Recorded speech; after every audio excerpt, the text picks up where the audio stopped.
Family and fellow soldiers, I'm the Professor, and this is the Moment of Truth. Christopher Rufo, the right's favorite shill, has a new book out. Seems for all of his war on woke, which has actually been nothing more than a thinly veiled war on black people, he's being forced to admit that the white right's losing their little war to take over the culture. Rufo is part of what the Republican strategist Mike Murphy called the GOP's incompetent operative class. Anyone with half a brain would never listen to him, which explains why Ron DeSantis' presidential campaign is crashing and burning in such spectacular fashion. You have the blind leading the stupid. What even qualifies Rufo to speak? Nothing. His education, such as it is, consists of a Bachelor of Science in Foreign Service from Georgetown University and a Master of Liberal Arts in Extension Studies from Harvard Extension School, whatever that is. But then again, with a name like Extension, maybe this guy got into the right field after all, because everything he says is a stretch. So we see he's qualified to push papers at an embassy somewhere, and to extol the virtues of going to college. Basically, he has worthless degrees in nothing. He has no qualifications for this war on black people that he's trying to wage. No reason why anyone, even the white right, should take him seriously. That is, if they care about small things like being qualified. Another person is Heather McDonald. She's got 2 degrees, one in English and one in law. This woman spends most of her time using the most convoluted, inane pretzel talking points to manufacture phony statistics about black people in the police. For someone with a degree in English, I would have thought the first thing that she would have learned is to be clear, but I guess she was playing hooky that day they talked about it at Yale. Bethany Mandel's education is in history and Jewish studies, yet when she was asked to give a definition of woke, she famously got utterly tongue-tied, though ironically this led to her making the first accurate observation of her entire adult life when she said, "This is one of those moments that's going to go viral," and she was right. This woman wrote an entire book with a big portion of it devoted to attacking all things woke, and yet when someone merely asked her what woke means, she fell completely apart. Oh, she's utterly qualified to be talking to all of these right-wing think tanks now, isn't she? She literally doesn't know what the hell she's talking about. And these individuals are part of who the white right has as their champions. This is what for conservatives passes as academics. These people who the white right tries to present as being so educated, as being such experts on these issues, and that these universities and colleges are just too politically correct to tell the truth like a Bethany Mandel does. And then when you ask her to explain her own gibberish, she can't. And she's not alone. Most of these clowns retreat as soon as you begin asking them for specifics on all this crap they spout. Even a layman can take them completely apart just by asking basic questions. And to think, actually wonder why no reputable academic or governmental institution actually repeats their nonsense. It's because it's obvious these people don't have a clue what they're talking about. I guess reality has a liberal bias. Now, do you seriously think that Ibrahim Kendi X would get tongue-tied if someone were to ask him to define critical race theory? Do you think that Nicole Hannah-Jones, author of the 1619 Project, would get tongue-tied if someone were to ask her to define systemic racism, or to define slavery, or oppression, or white supremacy? Dr. William Shockley famously got humiliated on national TV by Dr. Francis Cress Welsing. Now, the reason that happened was because he decided to run around pushing his crackpot racist theories about black inferiority. Dr. Cress Welsing expertly dissected his putrid talking points and him, and she did it with ease. But here's the killing part. That Shockley character had absolutely no qualifications to speak on black anything. He was not a biologist or an anthropologist or a sociologist. He certainly wasn't a major in African American studies. Shockley was an engineer.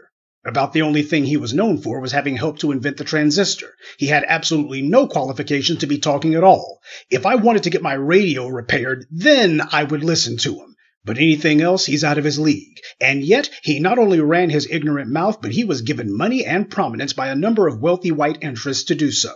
This guy was being pushed as if people should take him seriously. He invented the transistor, so that means he knows stuff about black people. How do you draw that conclusion? Make it make sense. You notice a pattern forming yet? Now, this guy should have been too embarrassed to even call himself speaking on these things. In fact, he should have been too busy trying to invent a better toaster oven, as opposed to giving his unsolicited and racist opinions about black people. His peers should have told him to stay in his lane, that he's an engineer and not qualified to tell anyone anything about black people. And yet, that didn't happen. No one in the white spheres of academics, industry, or media called him out as patently unqualified to speak. In fact, they treated him as if what he said was basically valid because. And we all know why that is. His real qualification to speak wasn't his PhD or his job field. His real qualification was that he was white. So that alone means he's more than qualified to speak on things he knows nothing about, and he won't have to worry about being called a quack or a hack or a loon or any of the adequate labels that would be put on someone who tried something like that. The white media happily dignified his asinine racist rantings as if he was some sort of expert, though they didn't know on what. Another person that comes to mind is Thomas Sowell. He's allegedly an economist, but nobody ever asks his opinion on the economy, and that's okay because he never wants to talk about the economy anyway. The only reason anyone knows who this bootlick is because he's one of the few examples of so-called black conservatives, and when he opens his mouth you realize why so few black people want to be like him. Sowell basically gives the same pull yourself up by your bootstraps speech that white society has been spouting since the end of the Civil War. Thomas Sowell has never done any research on the impact that slavery had on the economic standing of black Americans. He's never talked about how white mobs destroying black townships hurt us economically. He's never tried to calculate how much of an economic advantage white GIs and their white families and descendants got from the mountain of government goodies and giveaways they received after both world wars. Nor has Sowell ever put his alleged academics degree to use to calculate how much economic harm was done to black people by being denied these benefits that we're owed. Thomas Sowell does none of that, because the wealthy white interests he relies on for money aren't paying him to do that. They're paying him to be the black face spouting white lies. What economic theories has Thomas Sowell pioneered? What new avenues of thought on economics has he contributed to? What has he done other than victim blaming and regurgitating anti-black talking points? Again, what qualifies Thomas Sowell to speak on black America? His degree isn't in sociology or anthropology or African American anything, not even in history. His degree is in economics, and considering that nobody ever asks his opinion about the economy, it seems he's barely qualified to even talk about that. The white right says that he's qualified to speak because he's black, which tells you the only reason they give him money. He's one of the few black people who's willing to drop to his knees for white power and open his mouth and let them put whatever they want into it. He clearly knows nothing about the economy. The very rich white men he shills for don't respect him or his opinion on the economy because you have never seen Thomas Sowell on TV or in print when it comes time to talk about the great economic changes of the day. The 1989 stock market crash, the effect of 9/11 on the economy, the financial crash of the early aughts when Sunbeam, Enron, Tyco, Adelphia, and a raft of other corporations went down, nobody on the white right or anywhere else was seeking out Thomas Sowell's sage advice. Same for the 2008 economic crash, the effect of the pandemic on the economy, or whatever you want to call today's economic malaise. Nobody asks so-called economist Thomas Sowell what he thinks. Nobody's ever asked his opinion, because they know he's not qualified to speak. His degree is nothing more than window dressing, a decoration, a feeble attempt to credentialize this bootlick and pretend as if he's educated. After decades of black academics railing against white power, like Dr. King, Dr. Chancellor Williams, Dr. Francis Cress Welsing, Dr. Ben, Dr. Clark, and so many others, white power tried to invent its own black mouthpiece who would spout white power's lies, and this one would have a doctor in front of his name too. And they hoped that meant that people would take him seriously. But even the white power who selected and presented this meat puppet to the world don't respect him. So obviously, nobody else will either. About the closest you can get to a white right wingnut who's marginally qualified to speak on the issues they complain about is Jordan Peterson. He's a psychologist. You can't tell by listening, though, because he uses his doctor title even though he spends most of his time chattering right-wing talking points about race, politics, and basically anything he doesn't like, which is essentially anything that's not a straight white male conservative. He has a bachelor's in political science, but again, he plays off his PhD, which is not in political science. See, when you have propagandists like Rufo feebly trying to put on the airs of being an academic by using esoteric phrases and expressions that are normally only used by experts in a particular field, and when this person is making all kinds of blatantly false claims they themselves admit are lies, then shouldn't we be asking why anyone should listen to them? These people are the media and political equivalent of cosplayers. They're not actual academics because real academics are actually respected by their peers. Real academics' work is relied on by others in their field. Shockley was an expert on transistors, but he decided instead that he wanted to moonlight as an expert on black people. While a lot of folks may have subscribed to his work as an engineer in applied sciences, who in their right mind has dared to repeat his gibberish about black people? Shockley was taken seriously on the one and only thing he was actually qualified to talk about, and it wasn't black people. Jordan Peterson, same thing. He's supposed to be a psychologist mainly with a lesser degree in political science. But who in psychology or political science relies on him? What breakthroughs or advances or new thought has Jordan Peterson brought to psychology? What has he done for the field other than to embarrass it? Who in any field relies on Chris Rufo's insane rantings about race? Educators, academics, and people who work in schools have all panned his nonsense. The only people, and I mean only people, who pretend to take him seriously are Republican politicians and right-wing pundits. See, these right-wing nuts are clearly deranged, and this is why they're shunned by real academics. They're propagandists, misusing the credentials they got from otherwise reputable universities in order to make their own racist rhetoric seem as if it comes from a qualified source, when, if you look at them, you see qualified as about the last thing they are. Their peers shun them because they only use the universities they went to get a degree and then use that as a way to con the gullible or the willfully stupid into thinking they're smart, when in reality they're on the level of an internet troll. Their only qualification seems to be that some wealthy white racist liked their anti-black rantings and paid money to publish a book for them and to put in the good word for them so they could get an appearance on Fox News. These are inventions of white power. Rufo failed to make a name for himself as a filmmaker, which is what he really wanted to do. It was the Manhattan Institute who made him a thing. These right-wing rhetoricians are the perfect examples of why white privilege destroys the truth. Because under white supremacy, you don't have to know what you're talking about. You don't have to be profound, discerning, or even have a clue what you're yammering about.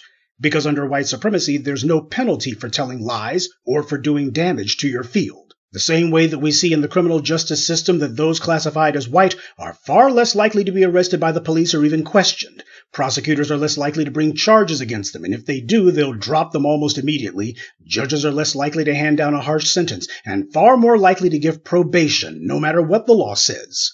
For white offenders who have been convicted of serious crimes like rape, judges will in open court declare that they know the law requires the guilty to get prison time, but the judge doesn't want them to, so they're going to ignore the law and illegally hand down an acquittal that they themselves know to be false, simply because they don't want to ruin the offender's life. We hear all the time about so-called cancel culture, which is a myth. What we have is actually criticism culture. Nobody's been killed, nobody's home has been burned down, nobody's been crippled, maimed, or had their tongues cut out. All the people who we're told have been canceled, from Mel Gibson to Louis C.K., are in fact still working and even being celebrated as cultural iconoclasts. When you have white privilege, the rules really don't apply, and there's no penalties other than criticism from people who don't have the ability to punish you. When you have white privilege, your opinions, no matter how unfounded or demonstrably false they're proven to be, you're taken seriously anyway. You'll be put on white cable or network TV, white billionaires will pump millions of dollars into manufacturing a platform for you, and the people in the so-called left media won't say boo about it. None of them will make it a point to tell people about this gang of white racist rhetoricians who have sprouted up overnight and how they came to be there. But then again, the white left plays the exact same game. The only reason anyone knows who Barack Obama was because white Democrats thought that he was a useful tool to preserve white power. And they were right. Why do we even know who Issa Rae is? It's because white media executives saw her and made her a thing. Same thing for Simone Mamie Sanders and all of these so-called political activist groups who put the word black into their names like Black Pac. All of these groups who seem to pop up out of nowhere like Black Lives Matter. All these groups with the word black in their name. Organizations who drop out of the sky and yet have millions of dollars in resources. And when you look at who actually funds them, you see that it's all white money paying for these operations, which is why the white media doesn't attack them. Only friendly interviews for these sock puppet groups, no questioning where their money comes from either. The white right understands where their money comes from, and they also understand what their real job is, push their paymasters' political line. They lie like a rug because they know there will never be any consequences for it.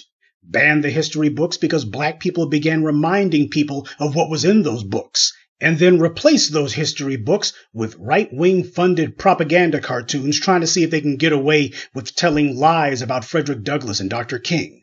Tell the kids that it's never okay to question authority, and when it comes to social change, you should only use whatever methods and procedures that the people in power say it's okay for you to use. Never go any farther than established power says you're allowed to go.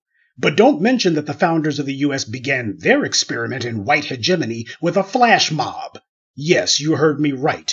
You've probably heard about so-called flash mobs in Los Angeles who run into stores, steal a bunch of stuff, smash some counters, and then run like hell. Well, what do you think the Boston Tea Party was? You had a bunch of white guys who sent a mob dressed up as Native Americans, and these white guys raided some tea merchant ship, broke into the holds of the ship, vandalized the businessman's property, and then destroyed his property by dumping it into the sea and ran away. When you see these white racists talking about flash mobs today, be sure to remind them that today's flash mobs are tomorrow's national heroes. Because if young people have no right to go into someone's business and steal their wares and destroy their property, if these young people deserve to be in prison for that, then the founders of the United States are even more deserving of scorn and ridicule and hatred. How petty, how degenerate does your mentality have to be that someone raising the price of tea justifies you trespassing on their property and destroying what belongs to them, all over the price of tea? But criminality always gets whitewashed depending on the color of the people being talked about. That's why during Hurricane Katrina, black people were called looters when they were seen holding bags of items from a store, but white people who did it were described as merely having found bags full of goods. It all depends on what color you are and nothing else. The conditions that white people were under in the 18th century at the time of the American Revolution were negligible. They had nothing to complain about, and yet somehow complaining was the main thing that happened. They went to war because they had to pay for a cup of tea. Talk about a bunch of snowflakes. They had no right to trespass on anyone's ship, or to vandalize it, or to destroy another person's property, but we're taught that this made them heroes, because something taxes. Well, black people's oppression is a hell of a lot worse than just paying more for a cup of tea. But these racists say that we can only protest how, when, and whatever they approve of. History is crucial, because history is the institutional memory of a people. That's why destroying a people's way of life and destroying their historical records is considered cultural genocide by the UN. When you destroy a people's memory, that is only done so that the oppressors can try to imprint a new false identity onto them. An identity that makes this group of people servants. But there's also another aspect of all of this that doesn't get nearly as much attention as it should. While it's true that these white right-wing racists have big money paying to push their lies, it's also true that a significant portion of the population already knows that the Rufos and McDonald's and Sowells and others are lying. We have to be honest about the fact that many of the people supporting anti-black racism are not being deceived at all. The entire reason white supremacy has so many defenders is because a sizable portion of the American population agrees with it, not because they don't know what it is, not because they don't know it's evil, but precisely because they know what it is, they know it's evil, and they're in favor of it. We have to accept that there's a lot of people in this country who are willingly continuing a system of evil and ultimately self-destruction because they depend on it for every crumb of their daily bread. They've never had to compete due to this system. And on the few occasions when they've seen parts of the society that allowed even a little competition, they saw themselves run out. Part of being a human being is being able to compete. In a world of finite resources, that should come naturally to you. But what happens when you have a system that has pampered and spoon-fed a portion of the population for half a millennium? That natural ability to compete atrophies. They don't know how to compete, so instead they rely on a willingness to kill. To the white supremacists, killing and competing are the exact same thing. So this is why we see them ultra-hyper-obsessed with making sure there's absolutely no impediments on the ability of white supremacists to get their hands on guns, even when those same white supremacists use those guns to kill other white people. Yes, these white right-wing nuts are lying, and a significant portion of the population knows it and supports it because, as they see it, the lies are being told to benefit them. So that makes it okay. They'll play right along, they'll ignore their own documents, the facts, basic reality, because when you've been dependent on white privilege for 500 years, you don't have a plan B. It's dangerous to allow liars and fraudulent rhetoricians to pretend to be legitimate scholars. This is why they don't actually argue the historical facts. Instead, they write laws saying mentioning anything that might hurt white people's feelings is outlawed. The entire point of science is to clarify and define what is real. When you allow racist crackpots to bring their bigoted fantasies to the realm of academics, then you've turned your back on reality, and that's suicidal, because while you don't have to live in the real world, you can't live anywhere else. These asinine wannabe academics serve the same purpose as Fox News calling itself a news channel. It's racist wish fulfillment, indulging the perverted minds of wretched people who hate the fact that the truth couldn't be suppressed. What if networks devoted themselves to being bias confirmation for white supremacists? That's the niche that Fox News fills. They've taken refuge inside their own fantasy world, provided for them by a billionaire bigot, Rupert Murdoch. These lands of make-believe where they get to pretend that there's actually a news channel stupid enough to take the racist rantings of a Glenn Beck or a Laura Ingraham and actually repeat them with a straight face on camera.